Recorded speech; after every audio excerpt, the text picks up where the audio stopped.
द्वारिका में बुढ़ाना भक्त हुए। बुढ़ाना भक्त बड़े अद्भुत भक्त हुए। वो द्वारिका जाते थे एकादशी दर्शन करने के लिए भगवान का। तो धीरे धीरे शरीर बूढ़ा हो गया, शरीर वृद्ध हुआ, तो बोले भगवान अब मैं अगली एकादशी से नहीं आ पाऊंगा, अब मेरा आना संभव नहीं है। तो द्वारिकाधीश क्या बोले? द्वारिकाधीश बोले काम करना, एक एकादशी और आ जाना, और अगली एकादशी जब आए ना तो एक बैलगाड़ी संग लेकर के आना। बुढ़ाना भक्त समझ गए कि इनके दिमाग में कुछ खुरापात चल रहा है। द्वारिकाधीश बोला क्या करोगे आप उस बैलगाड़ी का? द्वारिकाधीश बोले जब तू आए ना तो हमको उस बैलगाड़ी में संग बिठा के अपने गांव ले चल। बुढ़ाना बोला मरवाओगे भगवान, ये द्वारिका वाले हमको जीने नहीं देंगे, पता लग गया ये बूढ़ा आदमी मूर्ति लेके जा रहा है। भगवान बोले वो हम सब संभाल लेंगे, तू बस बैलगाड़ी की व्यवस्था करके ले आना, बस इतना काम है तेरा।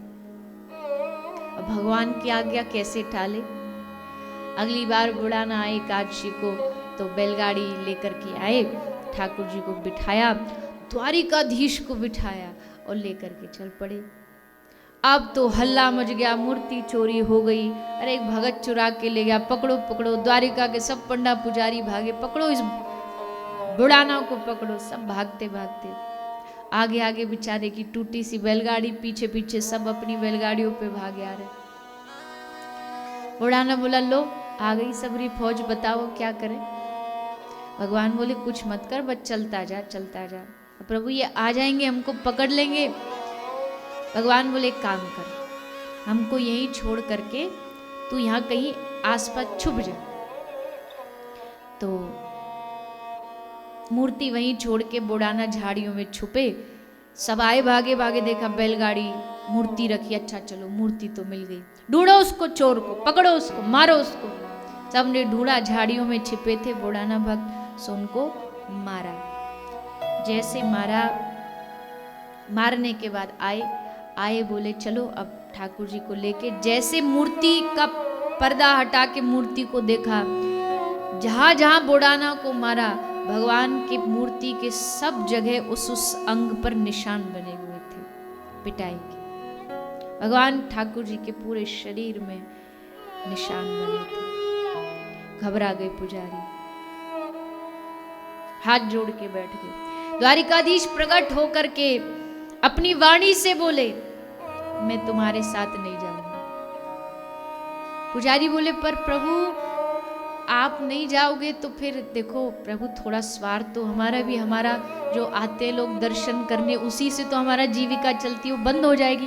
भगवान ने कहा बड़ा ना एक काम कर, मेरी जितनी मूर्ति एक तराजू में इतना सोना तोल के दे दे इनको, ये जीविका चला लेंगे अपनी। अब बूढ़ा ना मुंह तरफ दे के ठाकुर जी के, वाह कि कितनी जल्दी ऑर्डर दे दिया कि हमारा जितना भार है दे दो, घर में रोटी खाने के लिए नहीं, हमारे सोना भर के दे दो। इतना कहां से लाऊंगा मैं इतना सोना? पर भक्तवत्सल ठाकुर जी बोले कुछ भी नहीं, कुछ भी नहीं है, पूछ अपनी पत्नी से, कुछ तो होगा। पत्नी से पूछा क्या है तुम्हारे पास? कुछ नहीं है, बस एक नाक की छोटी सी नथ है, बाली है, इससे थोड़ी इतना भारी मूर्ति का हो जाएगा, कोशिश करके देखो।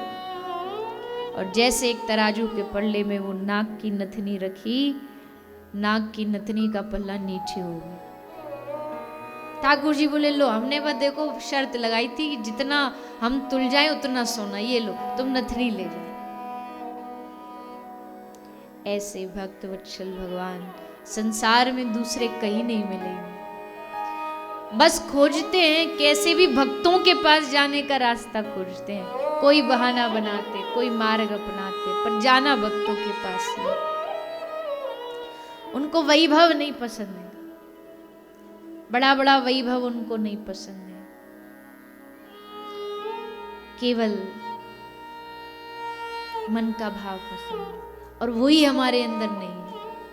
हमारे पास वैभव बहुत है। भगवान के लिए क्या बनाया हमने? घर में एक पूरा कमरा भगवान का मंदिर बना रखा है, चांदी का सिंहासन बना रखा है, हम भगवान के ये करते हैं, लेकिन भाव उनसे स्नेह, उनसे प्रेम। बस जब भी भगवान के सामने जाओ वह यही चीज मांगो कि हे प्रभु, मेरे मन में आपके प्रति प्रेम भर दीजिए, मेरे मन में आपके प्रति भाव भर दीजिए। जैसा अभी संसार के लिए प्रेम है, जैसा अभी परिवार के लिए प्रेम है, जैसा अभी धन दौलत के लिए प्रेम है, वैसा प्रेम मेरा आपके प्रति हो जाए, आपके चरणों के प्रति हो जाए। काम ही नारी प्यारी जिमी, लोभ ही प्रिय जिमिदाम, तिमी रघुनाथ निरंतर, प्रिय लागहु मोहि राम।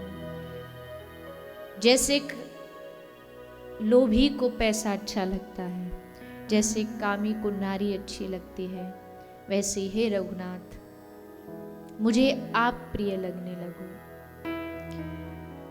मेरी आपसे ऐसी प्रीति हो जाए जैसे कामी को नारी प्रिय है, लोभी को धन प्रिय है।